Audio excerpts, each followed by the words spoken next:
चलिए आगे बढ़ते हैं और मार्केट महारथी सेगमेंट में संजय पारिक को अपने साथ जोड़ते हैं, जो सोहम एसेट मैनेजमेंट के सीईओ एंड फाउंडर हैं। संजय, नमस्कार, बहुत बहुत शुक्रिया। आपको नया साल मुबारक हो, दीपावली की शुभकामनाएं। दीपावली के पटाखे बजना या क्रैकर्स जो हैं वो ख़त्म ही नहीं हो रहे हैं, एटलीस्ट मार्केट में भी तो ख़त्म नहीं हो रहे हैं और न्यू हाई की तरफ वापस जा रहा है बाजार। आपको ये जस्टिफाइड दिखाई दे रही है रैली जो आ रही है, जिस हिसाब से ग्लोबल नैरेटिव में बदलाव आया है? अब 6 महीने आगे यूएस में रेट कट दिख रहे हैं लोगों को और शायद भारत में भी, और डेटा भी दिखा रहा है कि इन्फ्लेशन पीक हो गया है। तो क्या ये हम एक प्री इलेक्शन रैली के अंदर घुस रहे हैं? गुड मॉर्निंग सभी दर्शकों को happy new year, happy Diwali. So basically structurally our view is very very positive. So India में if you take all the balance sheet, the corporate balance sheet, the household balance sheet, the banking balance sheet, and now the government balance sheet, all of them are in very very good shape. So जब ये all the four balance sheets are good in any country, then clearly it's a very good structure, and that's why we are very very positive on the markets. Having said that, valuation भी important है। So अगर earnings हम ले, ये quarter के earnings में थोड़े upgrade ही आए हैं निफ्टी में, and by and large earnings have been good. Select pockets में थोड़े डिसअपॉइंटमेंट है, but upgrades have been higher clearly.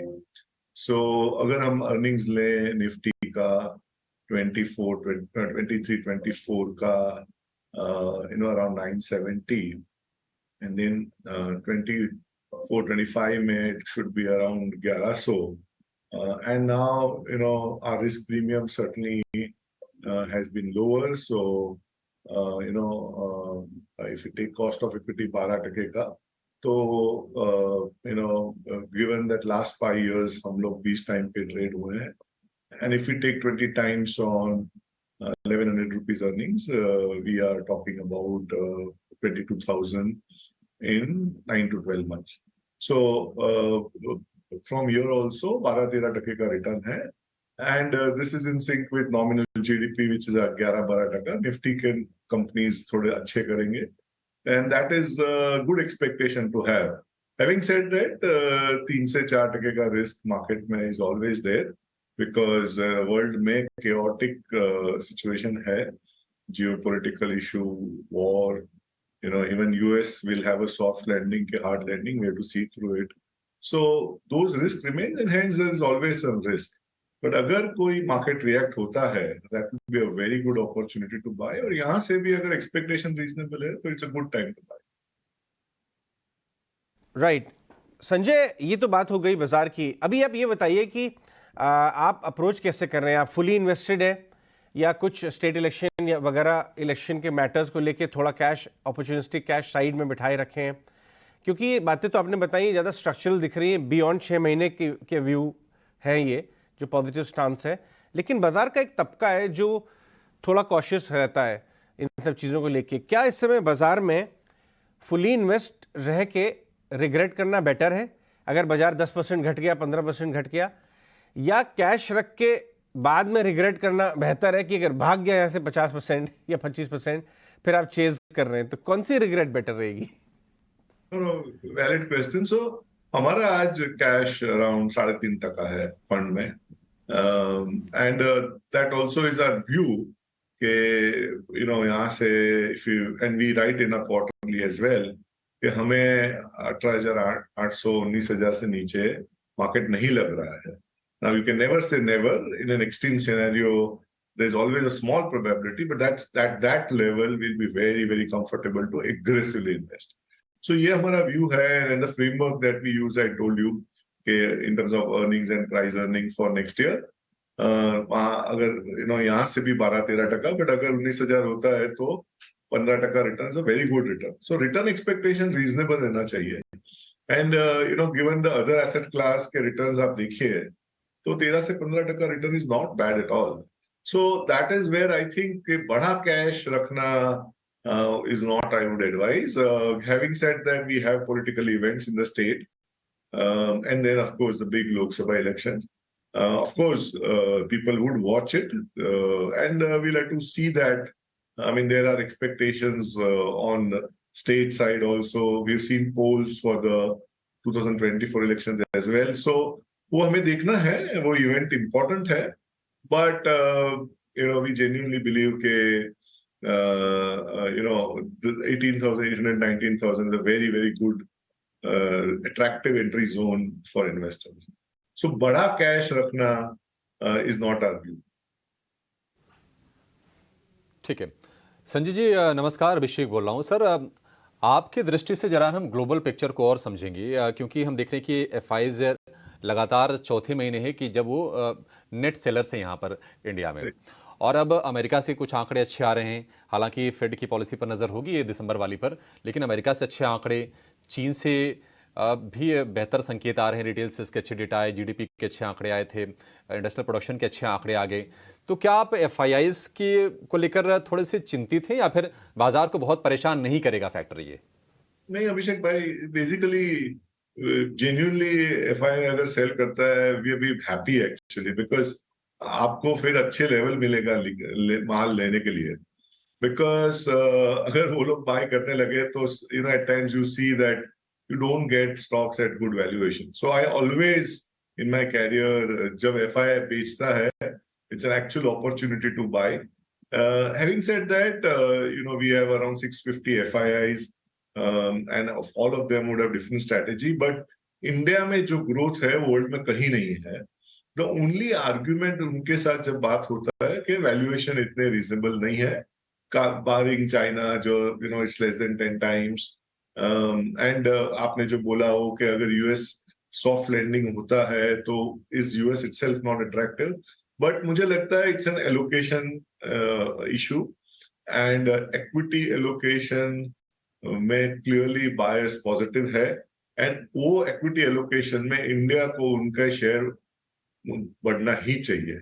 आज भी अगर ओवरवेट, अगर कितने फंड ओवरवेट है इंडिया में, तो अभी भी बहुत ज्यादा गुंजाइश है अपना वेट ओवरवेट करने के लिए। So that's where I feel कि थोड़ा time correction and price correction होगा तो एफआईआई का भी इंटरेस्ट आएगा। बट डोमेस्टिक आपने तो देखे हैं, SIP flows, demat accounts, so all this put together मुझे लगता है कि डोमेस्टिक फ्लो का स्टेबिलिटी भी हेल्प करेगा, and we're not so worried about big FII selling if at all it is there. In fact, it will be an opportunity to buy.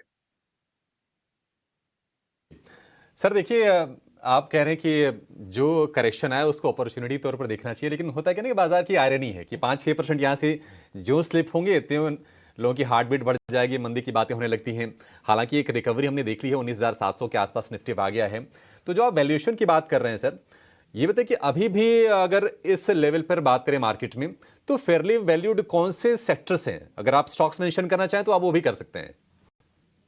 भाई basically हमारा in our fund in AIF we started in May 22, वहां से we've been very very positive on domestics and underweight on global, and वो theme right from financials we were very very positive because of the valuation comfort, and this is entire financials, banks ले लीजिए, NBFC ले लीजिए, microfinance ले लीजिए, small private banks ले लीजिए, so right from they're very reasonable, उनके asset quality problems बहुत ही कम हो गए हैं, बड़ा कोई रिस्क नहीं है वहां पर, एंड आरबीआई ने बहुत ही अच्छा काम किया है to in a way that the asset quality is sustained ahead.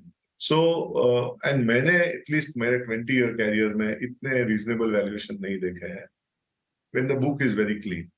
Then all the domestic themes, right from auto ancillaries, logistics, real estate, cement, capital goods, or telecom, all these areas we have been overweight, and all global sectors, IT, pharma भी हम लोग neutral है, oil and gas में भी हम लोग underweight है, so that is our theme, and FMCG में भी थोड़ी रूरल स्लो में स्पेंड अभी तक इतना नहीं है, so उनके results were very weak, very sure, and the outlook is also taking time to recover. सो वहां पर हमें वैल्यूएशन कंफर्ट नहीं है, वो वहां भी हम लोग अंडरवेट है। एंड ये स्टैंड हमने लास्ट 18 महीने से रखा है, इट्स वर्क फॉर अस। जी, आईटी में हम थोड़ा और नज़रिया आपका समझना चाहेंगे। आप कह रहे हैं कि थोड़ा अंडरवेट हैं। सितंबर से ही हम कहीं पढ़ रहे थे कि आईटी में आप अंडरवेट ही हैं। क्या वजह रही है इसके पीछे? कब तक आपको आईटी सेक्टर में और पेन दिखाई दे रहा है? और ऐसे में क्या लार्ज कैप आईटी के वैल्यूएशंस आपको ज़्यादा बेहतर लग रहे हैं या फिर मिड कैप आईटी कंपनियों के साथ आप जाना चाहेंगे? सो हमें सी आईटी बिजनेसेस बहुत अच्छे हैं in terms of return on capital employed. माने आप वो तो क्लियरली कोई इशू नहीं है। द प्रॉब्लम हमारा है ग्रोथ का। सो अगर आप लास्ट 3 साल भी लें तो उनके ग्रोथ द लार्जर कैप्स में 10% ग्रोथ भी नहीं है। एंड आगे अगर 2-3 साल देखें तो it looks to good to be true के यूएस का सॉफ्ट लैंडिंग होगा और देन रिकवरी आएगी एंड देन आईटी स्पेंड वापस आ जाएगा। It doesn't happen so fast, so हमारा क्लियर व्यू है कि जहां वर्ल्ड में इतना केओस है, नॉट ओनली इन यूरोप और यूएस बट यूरोप में भी, सो आईटी स्पेंड पे असर आएगा। एंड वैल्यूएशन इतने सस्ते नहीं है। सो अगर the lead company is 24 times, the second Infosys is around 21-22 time, so इतने सस्ते नहीं है जहां 10% ग्रोथ भी हमें दिख नहीं रहा है। सो इसीलिए हमें लगता है कि we have to wait, maybe buy for a better entry point. And हमें लगता है कि ये नैरो जोन में रहेगा for while and we will still not cut our underweight in IT, will remain underweight for a while till we see clarity, in terms of US recovery, which we don't see as yet.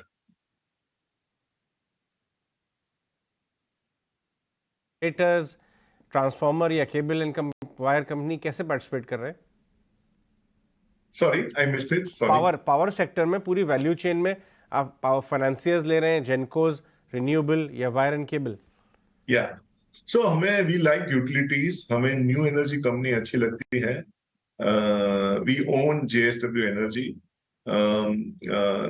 so for disclosure, and that we think it's transiting pure thermal company से एक new energy company जो solar wind में जाएगी, जो pump hydro में जाएगी, and the whole spectrum will change.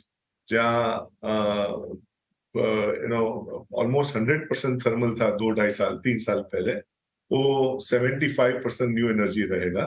And execution में तो they are best in class. And यहाँ ग्रोथ भी बहुत ही हमें कंफर्ट है एंड वैल्यूएशन भी रीजनेबल है। सो दिस वी बिलीव के 3 से 5 साल के लिए this is a stock that we own and we like that. So in the new energy space, we like this and we like the space at all. I mean entirely. So वहां पर काफी stocks हैं जहां या तो equipment side पे या तो the end generator side पे, financier side पे हम लोग नहीं है। हमारे पास power finance and REC हमने नहीं लिया है, but हमें we want to participate either at the equipment stage or at the generation stage who are into new energy. जी संजय जी, एक सवाल आपसे और जानना चाहेंगे कि अगर किसी को खपत वाला जो कि कंजम्पशन वाला जो सेगमेंट है उसमें अगर नजर डालनी है, तो चूंकि बास्केट ये काफी बड़ा है, अलग अलग छोटी छोटी बहुत सारी चीजें हैं, तो आपको इस वक्त क्या ठीक लग रहा है? किसी को मान लीजिए अगर नई खरीद करनी हो तो उसकी नजर होनी कहां पर चाहिए? सो अभिषेक जी, इंडिया में कंजम्पशन थीम बहुत इंपॉर्टेंट है।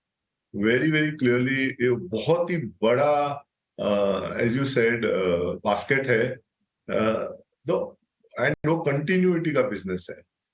एज आई सेड के उसमें साइक्लिकलिटी थोड़ी कम होती है। So they are certainly very good themes, but how you play that theme is important. So हमारे लिए हम लोग hard core growth at reasonable price investor है। हमारा पोर्टफोलियो का price earning is 15 times on 25 versus market at 18 times. So हमें consumption हम through financials invest कर रहे हैं, थ्रू रियल एस्टेट कर रहे हैं, थ्रू टेलीकॉम कर रहे हैं, and of course if you see indirectly even cement is in a way, अगर घर बनाना है तो आपको कंजम्पशन चाहिए. So we participating in a way auto ancillaries में कि consumption theme we are playing through this. Pure FMCG company में हमें वैल्यूएशन कंफर्ट नहीं है, and that is why we don't have, we are underweight. They are great stocks again, but growth भी वो लोग ने डिसअपॉइंट किया है. बारिंग अगर नेस्ले देखें तो बाय एंड लार्ज नेस्ले और टाटा कंज्यूमर आप देखें तो barring that the rest of them have disappointed, and valuation comfort नहीं है. सो दैट्स द रीजन हम लोग वहां पर अंडरवेट रहेंगे. एंड ग्रोथ नहीं है. I mean if you have to buy growth at reasonable price. These are all at 40, 50, 60 times price earning, जहां हमें काफी डिस्कम्फर्ट है.